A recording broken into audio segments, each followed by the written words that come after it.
આપણે અધ્યાય નંબર 8 પર પહોંચી ગયા છીએ અને અધ્યાય નંબર 8 નું નામ કોને આવડે છે? સરસ ભાઈ, તાળી પાડો. અક્ષર બ્રહ્મ યોગ. શું નામ છે અધ્યાય નંબર 8 નું? નામ છે અધ્યાય નંબર 8 નું અક્ષર બ્રહ્મ યોગ. હવે આ જે અધ્યાય છે ને એ ઘણો મહત્વનો છે અને આની અંદરથી ને જે શીખવાનું છે ને એ એની કરતા પણ વધારે મહત્વનું છે.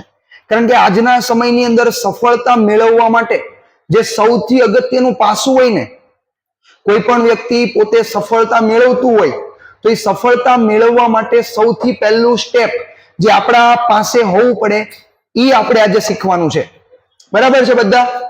તો આપણે પહેલા અધ્યાયની શરૂઆત કરીએ. કૃષ્ણ ભગવાન અને અર્જુનની વચ્ચે સંવાદ ચાલતો હતો. હવે અર્જુન કૃષ્ણ ભગવાનને પાછો સવાલ પૂછે છે અને આ વખતે એક નહીં, આ વખતે એ 7 સવાલ પૂછે છે. કેટલા? કુલ ગુણ 7. અને આ 7 સવાલના જવાબ કૃષ્ણ ભગવાન અર્જુનને આ જ અધ્યાયની અંદર એકદમ સુવ્યવસ્થિત રીતે આપે છે. તો હવે આપણે જોઈએ કે 7 સવાલ શું છે અને એ 7 સવાલના ભગવાને શું જવાબ આપ્યા. સૌથી પહેલો પ્રશ્ન પૂછે છે અર્જુન કે હે કૃષ્ણ, બ્રહ્મ એટલે શું? હે કૃષ્ણ, અધ્યાત્મ એટલે શું? હે કૃષ્ણ, કર્મ એટલે શું? પછી પૂછે છે હે કૃષ્ણ, અધિભૂત એટલે શું? અધિદેવ એટલે શું? અધિયજ્ઞ એટલે શું?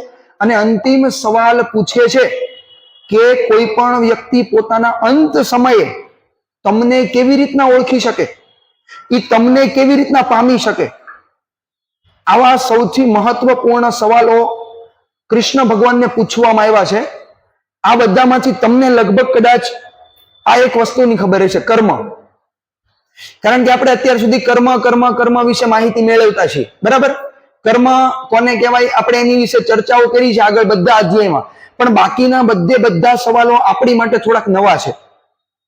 આપણે ક્યારેય શબ્દ નહીં સાંભળ્યા હોય એવા શબ્દ છે. તો સમજવાનો પ્રયાસ કરશો કે કોને શું કહેવાય તો વધારે સારી રીતના સમજ પડશે. સૌથી પહેલો સવાલ શું છે? સૌથી પહેલો સવાલ બ્રહ્મ એટલે શું? તો બ્રહ્મ એટલે બ્રહ્માની વાત નથી કરતા. જે આપણી પાસે ભગવાન છે બ્રહ્મા વિષ્ણુ મહેશ, એની વાત નથી કરતા. એ કોની વાત કરે છે? તો શાંતિથી સાંભળજો. બ્રહ્મ એટલે શું? કૃષ્ણ ભગવાન જવાબ આપે છે બ્રહ્મનો મતલબ થાય છે આ પૃથ્વીની અંદર, આ સમગ્ર સંસારની અંદર જેનો ક્યારેય નાશ થતો નથી એવું શ્રેષ્ઠમાં શ્રેષ્ઠ તત્વ એટલે બ્રહ્મ. શું કહે છે?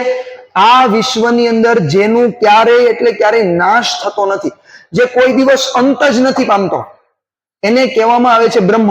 તો તમે વિચારો એવું કયું તત્વ છે આપણી પૃથ્વીમાં કે જેનો ક્યારેય નાશ જ નહીં થાય? જેનો ક્યારેય નાશ જ નહીં થાય એવું તત્વ આ પૃથ્વીમાં કયું છે? ને માત્ર એક જ તત્વ એવું છે આત્મા કે જેનો ક્યારેય વિનાશ થતો નથી. કૃષ્ણ ભગવાને કીધું હતું આત્મા કેવો છે? ના શસ્ત્ર વડે છેદી શકાય, ના અગ્નિ તેને બાળી શકે, ના વાયુ તેને સૂકવી શકે, ના પાણી તેને ભીંજવી શકે. આને કહેવાય આત્મા.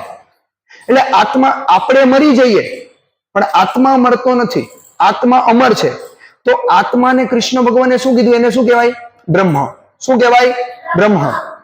બીજો સવાલ તરત જ અર્જુને પૂછ્યો. ચાલો, બ્રહ્મ એટલે શું એ ખબર પડી ગઈ, પણ કૃષ્ણ, અધ્યાત્મ એટલે શું? અધ્યાત્મ કોને કહેવાય?